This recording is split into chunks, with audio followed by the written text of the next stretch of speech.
Welcome back to the Wednesday Night War. NXT taking on AEW. And right now, me and Primetime about to break down who won for the week. Charlotte makes her return to NXT in 10. What 10 years? 6. 4 years? 6, 2014. Oh. Yeah, so 6 years since she's been in there, going up against Bianca Belair. But then we have the go home to AEW Revolution. So, well, let's see what show did better and what show did not.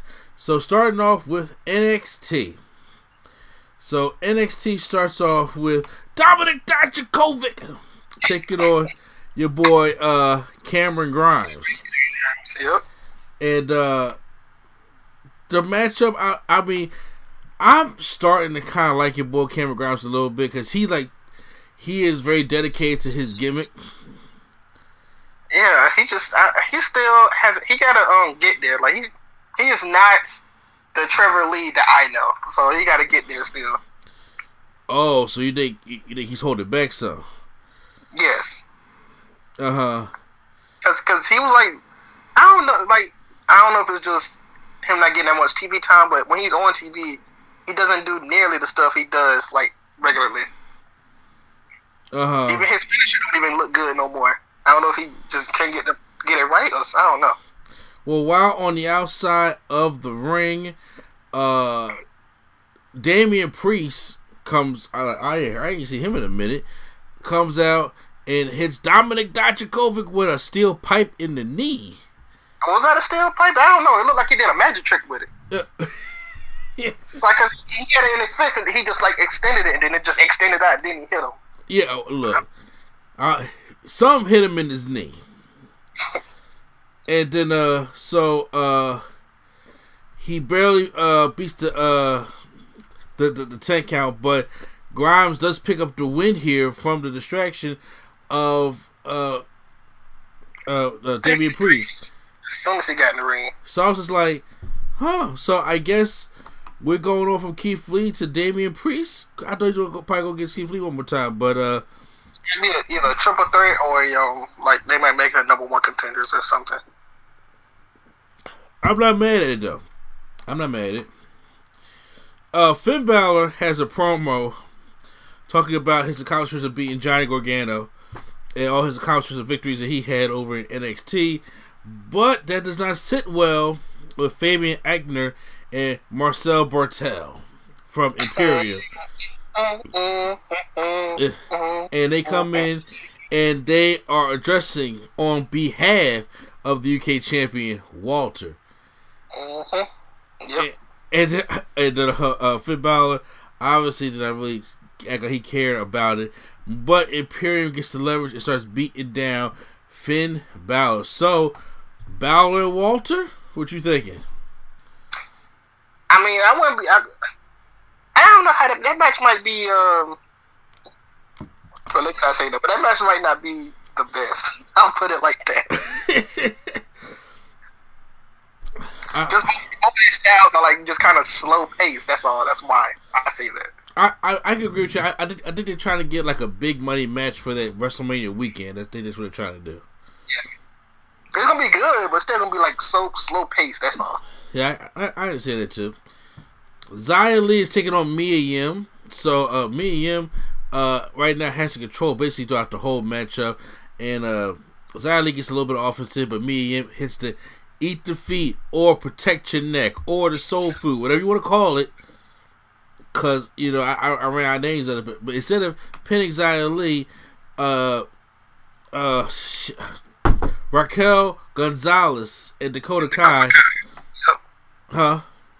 I saying Dakota Kai. Yeah, and Dakota Kai, yeah, on the top of the ramp, and she explains about how you took my place at War Games. Speaking of consistency, and it distracts Mia Yim, and then Xia Li rolls her up, and then Raquel Gonzalez comes in there and starts beating down Mia Yim. Then Xia Li tries to come help, she gets tossed out, and then Raquel gives her like a one of the side power bombs to Mia Yim, and stands tall as Dakota Kai just watches. So having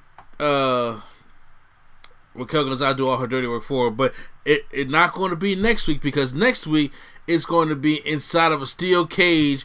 Dakota Kai versus Tegan Knox. Yeah, that'll be interesting. That will be interesting. You know what's interesting? What? How AEW just had this cage match last week, and they like, yeah, well, we're gonna have two. Okay. All right, WWE. Last week, we're gonna change our cell too. Ours gonna be coming from the ground. That's not kidding. If they put a top on there, I'm dying. I'm dying to put a top on there. That'd be funny. Ciampa last week interrupted Austin Theory's matchup, and Austin Theory didn't take too lightly to that. So we get Tommaso Ciampa taking on Austin Theory in a one-on-one matchup. First of all, I'm a real big fan of Austin Theory because I watched him in Evolve. Yeah. So I think he's really good. So he's good to be that young too. To be that young as well. But still, you don't get enough time over the veteran Tommaso Ciampa, who does pick up the win of Austin Theory. But after the matchup, Johnny Gargano comes out and starts attacking Tommaso Ciampa. Yeah, it was. I don't know. It's kind of like he stumbled at first, so he had to catch his footing. But he gave it to him. I mean, in my personal opinion, these roles are just so miscast. And I'm just tired of the Johnny Gargano Tommaso Ciampa thing for now. It can't be a regular match, can it? It's either gonna be a Hell in a Cell or a loser leaves under a stipulation match. Like it's gonna be a stipulation and a loser leaves, a gimmick match and a loser leaves NXT match or something. It has to be because. Unless they do another 3 stages, but with different things like Gargano and Adam Cole did. No, it gotta be a Hell in a Cell. That'll be awesome. We're not gonna have no Hell in a Cell at Mania, so Triple H is just like, why not? I'll do it. Killian Dane takes on Bronson Reed, 2 big behemoths going at it. Killian Dane getting the win with multiple senton bombs and a Vader bomb. So it was cool seeing these 2 Mack trucks go at it. Bronson Reed is coming up in the rankings, so I knew he wasn't going to win this just yet, but he's still making a name for himself. Yeah, it's just good to see Killian Dane get a win here and there. Yeah. Velveteen Dream has a vignette in the back with the purple ambiance, and he says, last week, Era and Roddy, you hurt the Dream's back. And so, Commissioner Regal, I want Roddy to feel that cage, so why don't you just leave it up? And then we're going to have ourselves a second cage match of Velveteen Dream taking on Roderick Strong inside of a steel cage. Oh, they had a cage match that was good, huh? All right, we don't give them 2 good cage matches then. We don't watch AEW. Not at all, bruh. We don't. I'm telling you, man, if you've been a wrestling fan for any amount of years, you already know they was just like, all right, y'all, man, we gotta bring the cage out now. But this time, I also want to either have a roof or you gotta climb a ladder to get out. It's gonna be something stupidly like just keep a regular cage match over there. Just do what you do. Speaking of Forgotten, the Grizzled Young Veterans take on the Forgotten Sons. Real quick, two out of 3. How much you want to bet? Velveteen either does a purple rainmaker off the top, or something happens off the top. Something's got to happen off the top. Cody can do a moonsault. There's got to be a purple rainmaker off the top or something. Yes, I think Velveteen Dream hits the purple rainmaker off the top onto Roderick Strong, wins the matchup because they're not going to let Tegan Knox and Dakota Kai do that spot. Or somehow all the Undisputed Era gets in the ring and he just does the elbow on all of them or crossbody or something. God, I do not want that. I don't want that. I don't want the Shane McMahon crossbody. I don't want the Mysterio cross. I don't want that. Just Shane McMahon crossbody. Yeah, they don't need that. Grizzly Young Vets take on the Forgotten Sons, and if you're talking about a match that I forgot, this is one of them. These 2 teams just. And you know what? They gave him time. I was like, I do not care. This time the Forgotten Sons are more faces now. Yeah, I guess they're trying to turn them into faces. Steve Cutler cut his hair.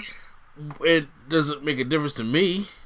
I would never believe Steve Cutler as a face after what he did at the live show I was at. And what did he do? I'm curious. Somebody was in a wheelchair. They told him to shut up, and he was like, "You suck." He was like, "Well, at least I can walk. You don't have no legs." And then that was just Oh wow. Oh my gosh, that was just. Even as a kid, that was still the funniest, meanest thing I ever heard a wrestler say. But yeah, I was like, yeah, I can't believe him as a face after that. The Grizzly Young Vets pick up the win here. So, like I said, I didn't care nothing about this match, let alone see this matchup. Main event time as Charlotte, who clearly looked like she was dressed, she just came back with Andrade. Had her cut off jeans and had her tank top on. I was like, all right, you go with your unsuspended man after this. But she had to wait a couple days, obviously. But you know, exactly. So it's main event time. Charlotte taking on Bianca Belair. A match I was waiting to see, and I was actually conflicted because NXT put on a good main event, but so did AEW. Yeah, but for this match, I don't know. Of course, they got to have the ring chemistry. I don't think they had ring chemistry yet. So, of course, parts this match was kind of slow, but it was a solid match. But you know, you can tell like they still don't have chemistry. Well, they don't have chemistry yet. But however, I did like, you know, as the match was going on, because Charlotte's just that good, you know, like gelling in the match, because there were times where Bianca was waiting for spots. It made it kind of obvious. There was a little bit of sloppiness to it, but I think as we got towards the end of the matchup, stuff started flaring. Like when she went for the whole handspring moonsault, she kicked her in the midsection. I think that's when things started getting, you know, more into speed. So she hit Charlotte goes for a moonsault. I was like, oh god, here go one of them ugly moonsaults. And she said, well, if it's gonna be ugly, I might have to turn it into a backflip. So she does a backflip from the top because Bianca tries to block it, but she turns it into a Boston Crab. Nice spot. Crowd was going crazy for it. It looked more like a lion tamer, honestly. It did. She also put that knee in the back. Then after that. She goes and she hits Bianca with a spear. Then a natural selection for like out of nowhere win. At first I was just like, did she kick out? The match still going on? But no, Shaw beat square her up and, you know, clean as a whistle. But then after they let her win clean or something. To what? I thought they was not gonna let her win clean or win dirty or something. Exactly. Yeah, so she goes out and gets a chair, and then Rhea Ripley song hits. But here's the thing: Charlotte puts Bianca's leg in the chair and stomps on it anyway. Right? Yeah, Rhea's taking her time. And Rhea Ripley's on top of the stage doing her whole entrance.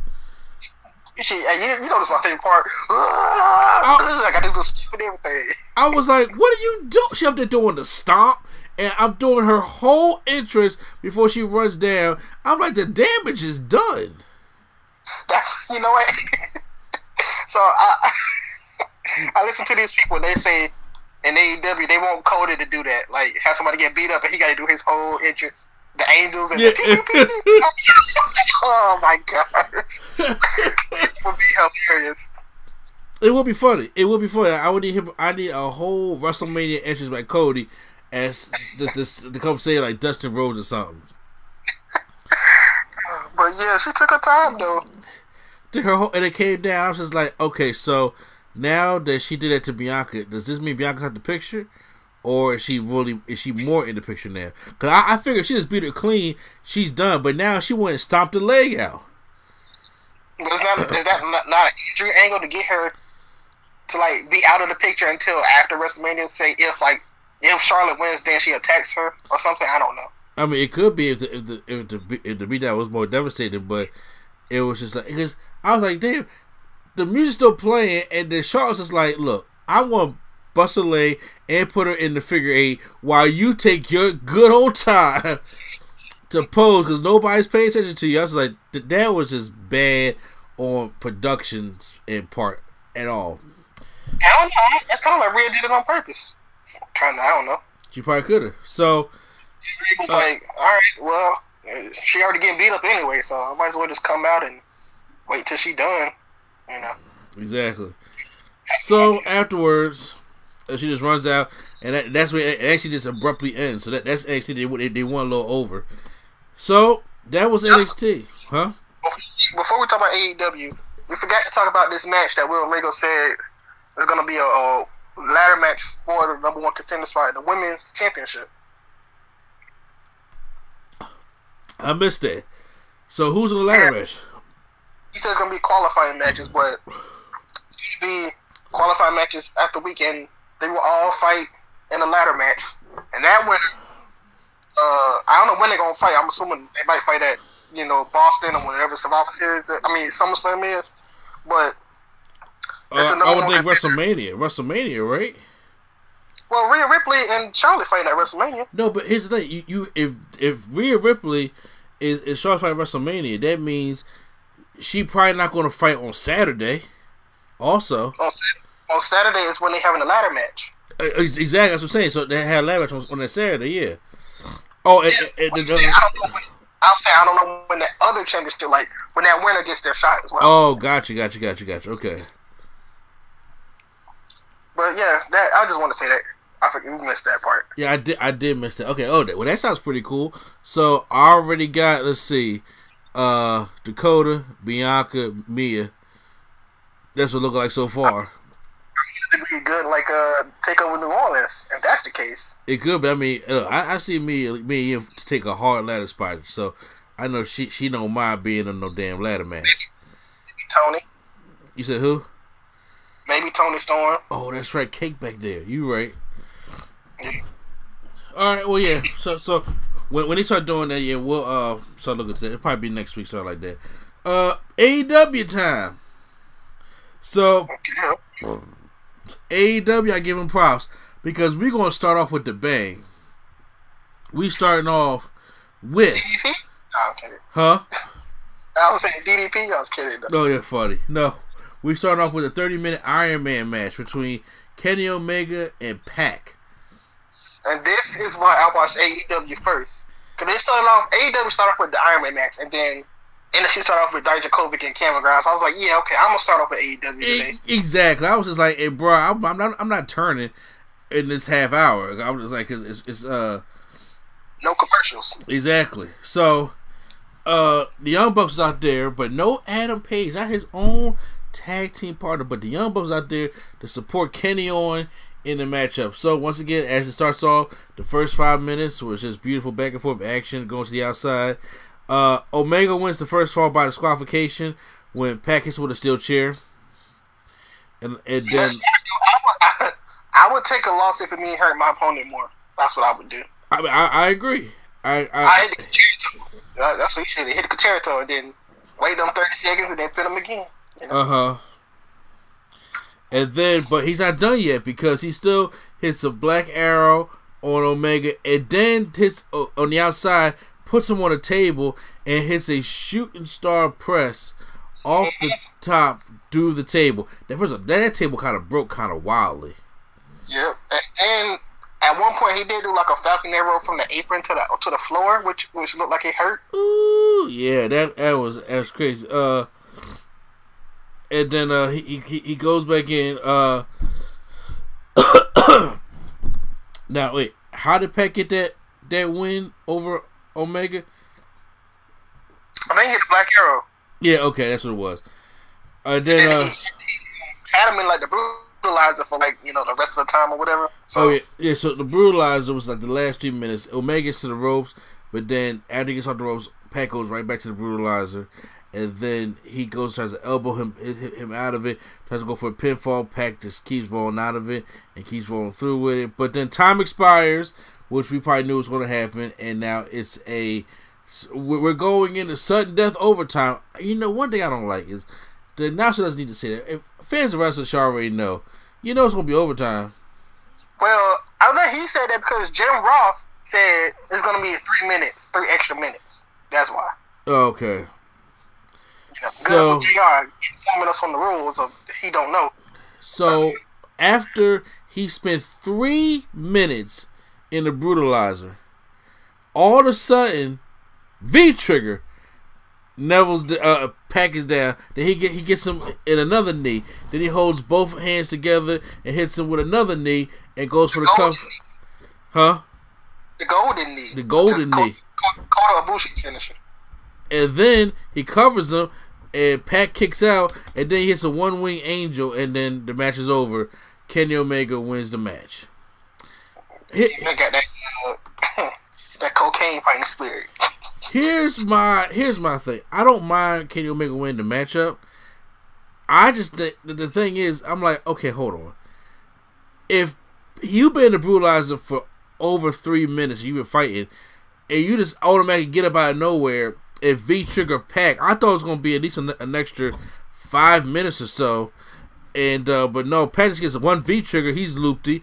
Then he gets the golden knee, and he's out. And it's like, okay, here goes the one-wing angel, and that's it. I was like, well, that brutalizer didn't look like shit for the past 3 minutes. Omega has that cocaine comeback spot. I'm telling you, the cocaine Ultimate Warrior comeback spot. And then Kota Ibushi, wipe his head. He be losing the whole match. Wipe his nose. And then he come back. He about to kill people. That's what he do all the time. I mean, well, he gets the win. 6-man tag team matchup. Playa is up next.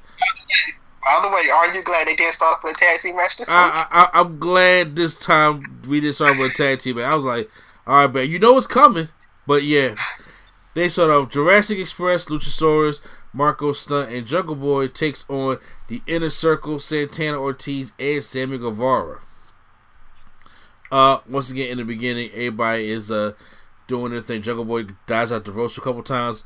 Luchasaurus tosses out Marco Stunt, but they catch him and toss him into Jungle Boy.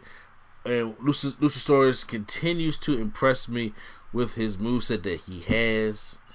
I don't know how you feel about Jungle Express. I'm not really feeling. I'm feeling Luchasaurus. Marco Stunt, I'm annoyed by, and Jack Perry, Jungle Boy, not really. He's okay, but he's not doing much to me. I think, like, I don't have a problem with Jungle Boy. I do not, and I always say this, and y'all may hate me. I don't like Marco Stunt. I like Marco Stunt when he was in the Battle Royal and all out or all in. I'm sorry. Marco Stunt is just like it's like a little boy in there wrestling. Now maybe he's just that sort of a man, but I'm just saying. But he is the problem. I mean, I like Jungle Boy and Luchasaurus as a tag team, but obviously Luchasaurus is going to break off and do his own thing like Montez Ford. So I wish they'd be just singles people, because I think they'll get more over as singles than as a tag team. Just my opinion. Well, you already know. Everybody loves Luchasaurus. Yes, but AEW is all about tag teaming. Yeah, but they have so many, so you know. Yeah. Samuel tries to go for the cheap, but Darby Allin comes out of nowhere and prevents that from happening. And uses distraction, gives Jungle Boy gives Guevara Hurricane Rana and wins the matchup for the Jurassic Express. And then after the match, Darby Allin tosses Guevara over the top rope to Santana Ortiz and brings out the cue cards of what's going to happen at Revolution, because they have a match, Darby Allin and Sammy Guevara, which should be a good one. It should be pretty solid. It'd be pretty crazy. I'm surprised they didn't get no like stipulation or nothing. No, probably not, because you know Darby Allin needs to stop trying to kill himself. Well, you know this his match came about because he supposedly took Darby Allin's voice, like he injured his throat, so he can't talk. Yeah, but I mean, but it's still like Revolution. So when they decide which one their big pay-per-views are going to be, like, you know, they'll probably figure out. But this is the first one of the decade, first one of the year so far. Best Friends, God. Take on the Butcher and the Blade. I have not seen them win a match yet. I thought they were supposed to be threats. Who?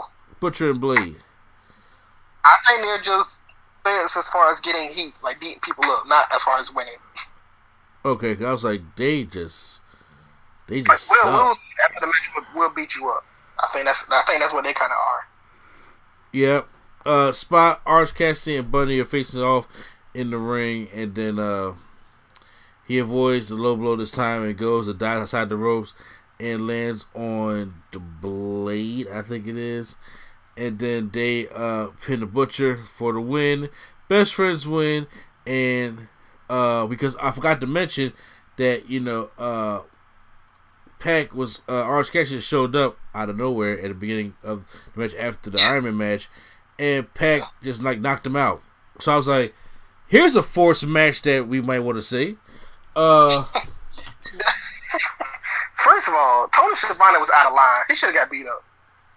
He probably should have. How do you feel about doing all this preparation to Kenny Omega and taking his friends and stuff and then losing? How do you feel about that? He's like, you kidding me right now,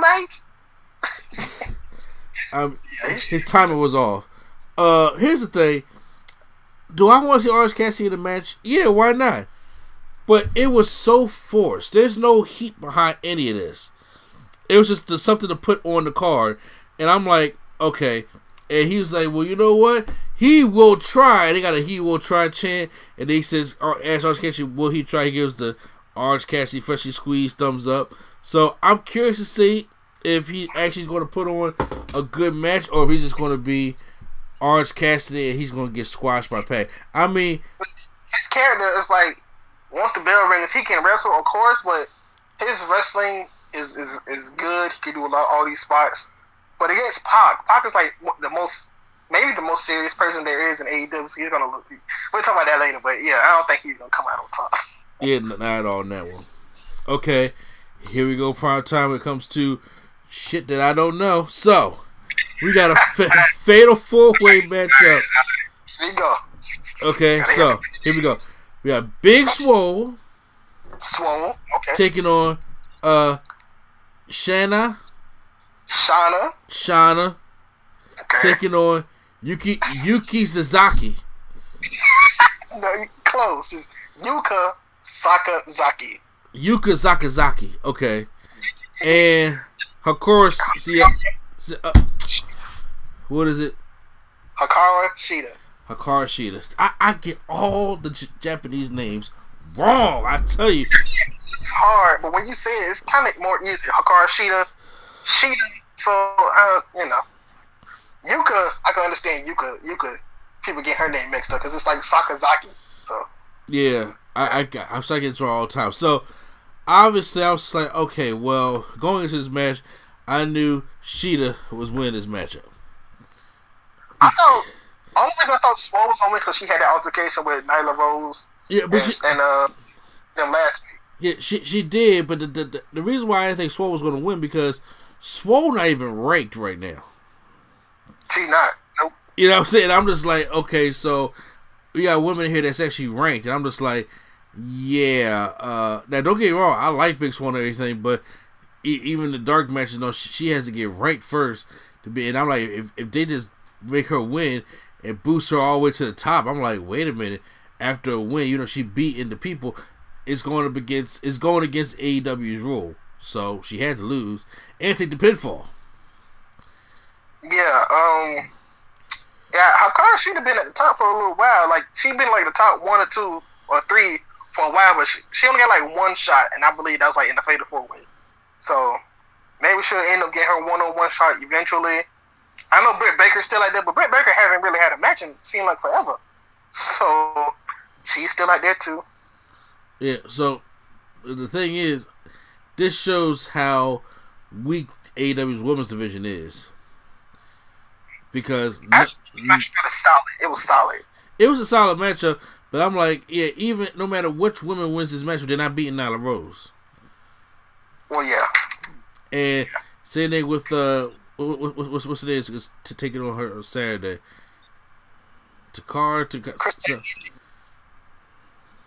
Chris Statlander. Chris Statlander, that's way off. Yeah, is gonna take on Nyla Rose, and yeah, she not winning that matchup. So, the newest Jim Ross has sit down interview with the Tag Team Championship match, Hangman Page and Kenny Omega talking about to the Young Bucks, and I did not get a chance to see it. I did see the Bucks said Page was just a jobber in Ring of Honor. I mean, they're not lying. It seems like he was a jobber in Ring of Honor. There was like I guess they kind of seen him, but they kind of seen he had some inner potential, and it was like, hey, you want to be in the Bullet Club? And after he was in the Bullet Club, they kind of started rising. His stock started rising. Mm-hmm. I don't know if you know who Chase Owens is. Well, he was the Chase Owens of the Bullet Club for a while. Then he started rising and rising and rising, and now of course he's Adam Hangman Page. Wow. Page, but yeah, he didn't start out as a job. He can't even say I didn't because he totally did. So yeah. So how was the rest of the interview? The interview was they kind of tried to do like a Rock and Stone Cold vibe. Uh-huh. Rock and Stone Cold was the Triple H stuff. I don't know, they tried to do like a that kind of vibe where they got tension. You can tell the tension is there, but it's more like a Bucks versus Hangman, and Kenny is just there type of thing. Wow. Kenny's like, okay, we're all friends. Y'all need to chill. Hangman is like, no, I hate you guys. And then the Bucks are like, well, we don't like you either. If you don't like us, come on, Kenny. But then Hangman's kind of like, well, Kenny's my partner, so he's coming on my side. So it's kind of like they fighting over Kenny in a sense and fighting with each other. Ooh. It's a story, okay. It's a story, all right. I'm about to say, so I mean, hey, it's gonna bring some heat to the matchup, so I can't wait to see it. The new AEW signee Lance Archer will be on next week's Dynamite. Do you know who Lance Archer is? No, I don't. Not by that name. Okay. He was in TNA and WWE under different names. Okay. But he's getting better. What was the name? TNA, he was Lance Hoyt, the Rock and Rave Infection. The what? The Rock and Rave Infection. That sounds familiar. It was him, Jimmy Hoyt, Lance Hoyt, Jimmy something, and Christy Hemme. Oh. And then he came to WWE. He was like Vance Archer. Okay. But yeah, he went to New Japan, reinvented himself, and now he's like a big monster type of dude. Before he was like a 3MB type of play the guitar and stuff, play Guitar Hero. But now he's like a monster. Like he's like a legit force now. Yeah. So, damn. Okay. That's a good signing in my opinion. It's a good big guy, good signing. They say everybody's available, they're gonna take him. John Moxley and Chris Jericho have their way in for Revolution. So, I mean, and actually have the actual scale there. They have the inner circle coming out like it's a whole boxing thing. How they all hold each other in line. What'd you say? The Painmaker Posse is what they had on they suits, which I liked. Painmaker Posse, I like that. But I think the reason behind this is because every pay-per-view that AEW has done, they have done a weigh-in for the championship match, but they don't do it like on air. They kind of do it. You know how they have Starcast? They usually do it at Starcast, but I guess they finally decided they want to do it on on the actual show. Yeah. So it's cool though. Cool with that. So they're all outside, and then Moxley still got the head patch on. Now I was off and on with this. I was doing some things around the house. So next thing I see them standing up there. I didn't see the talking part, and then I seen these two started brawling out of nowhere. So could you fill me in? Mox got on the scale, of course. He was like 234, 235, and then Jericho's taking forever to get on the scale. He has the championship. He's like, nah, I don't want the championship. He takes the championship off. He has some shades. Nah, I don't want the shades. He takes the shades off. He has a scarf or a bandana on his neck. I don't want a bandana. Takes that off. He's about to step on the scale. Then he's like, you know what?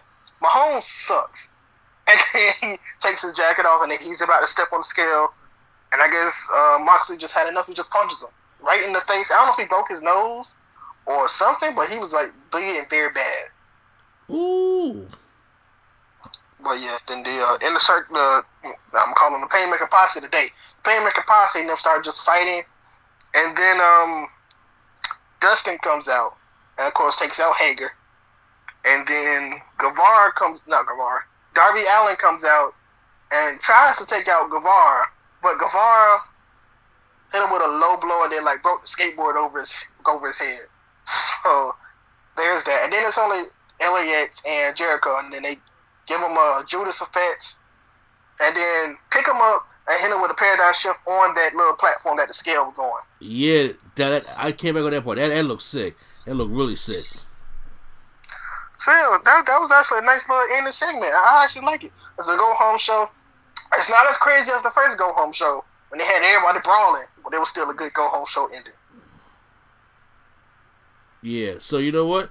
That actually, because like I said, I came back on the end, so it was actually really good. And then of course I was like, where's his blood coming from? And him and Jericho going at it. And I'm telling y'all this right now, we're gonna do our predictions in the podcast, but Moxie losing this match. Moxie losing this match. I'm sorry, y'all. I'm sorry. I'll get to that later. But so who wins for this week, AEW or NXT? I'm gonna have to go with AEW Dynamite. AEW Dynamite picks up the win for me as well. NXT bored the hell out of me this week, except for that main event. And some segments were just like, oh, come on. Yeah, I mean, I did like Velveteen Dream challenging him for a cage match, even though we're gonna do 2 of them. But I was like, everything about NXT bored the hell out of me this week. I don't know if it was just not boring, but AEW had like an exciting show, and you watch and you turn to NXT and they doing like, Ciampa and Austin Theory. Not that it's not wrong with that, but just like, Yeah, well, see, because they gotta get to that takeover Tampa and WrestleMania, so they're in a holder period also. Whereas AEW had a go home show because they're going for their pay-per-view, so they had to be hot. So I mean, I get why that happened. But guys, like I said, you guys can post in the comments down below how you guys felt about it and everything. If you listen to this on YouTube. But now let's move on.